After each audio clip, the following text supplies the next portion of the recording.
नमस्कार दोस्तों, आपके सामने बोर्ड पे क्वेश्चन दिख रहा होगा। इसको कैसे बनाएंगे ध्यान दीजिए। क्या क्या दिया गया है वो बता देते हैं, क्या क्या पता करना है वो भी बता देते हैं। ठीक है, ABC एक ट्रायंगल है जिसमें C से D तक बढ़ाया गया है और C से E तक जो गया है वहाँ पे परपेंडिकुलर ये हो रहा है, यानी यहाँ पे 90 डिग्री का एंगल बन रहा है। ये क्वेश्चन में ही कहा गया है। और सुनिए, जो ABC जो एंगल है उसको रेशियो में दिया गया है। A पे, B पे और C पे जो एंगल है उसको रेशियो में दिया गया है। इसकी मदद से हमें यहाँ वाला एंगल पता करना है। समझ पा रहे हैं? अगर समझ पा रहे हैं तो आइए हमारे साथ।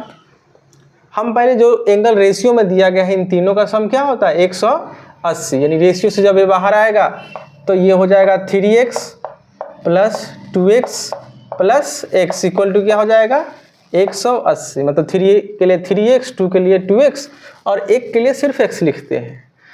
अब इन तीनों को जोड़ेंगे, सबको जोड़ेंगे 3, 2, 5 और 1, 6x की वैल्यू क्या आ जाएगी 180। ठीक है, तो अब आपको डायरेक्ट अगर दिमाग है तो 6 से यहीं काट दीजिए, 30 बार में कटेगा। x की वैल्यू क्या आ गई 30, x की वैल्यू क्या आ गई 30। ओके, तो x का मतलब 1 के लिए है, 1 यहाँ पे है हमारा, तो यहाँ की वैल्यू क्या आ गई 30 और यहाँ की वैल्यू ऑलरेडी 90 है क्योंकि 90 का एंगल बना रहा है। तो एक स्ट्रेट लाइन पे जो ये एंगल बनता है, सपोज इसके लिए थोड़ा देर के लिए हम x मान लेते हैं। ठीक है, चाहे ECD को ECD ही रहने देंगे। इन तीनों का सम क्या हो जाएगा 180। फिर अब उसको उठा लेंगे हम। ठीक है, और लिखेंगे 30 प्लस 90 प्लस x।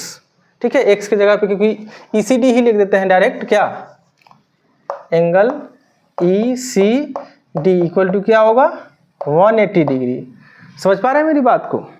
अब ये 30 और 90 को जब हम जोड़ेंगे तो कितना आ जाएगा 120। कितना आएगा 120 plus angle ECD equal to 180 degree.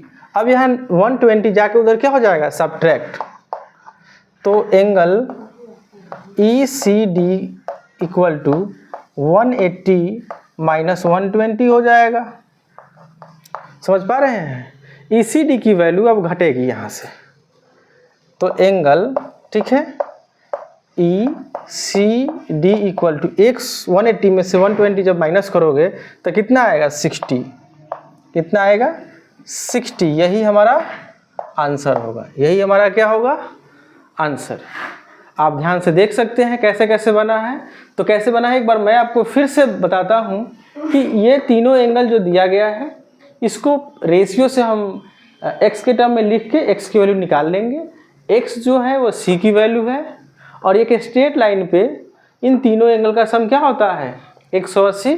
तो उस कंडीशन में हम 30 प्लस 90 प्लस ECD लिखेंगे। ये 30 और 90 ऐड होके जाके उधर सब्ट्रैक्ट हो जाएगा 180 में से, तो आएगा 60, यानी ECD की वैल्यू क्या आएगी 60। समझ में आ गया होगा? तो कमेंट जरूर कीजिएगा। धन्यवाद।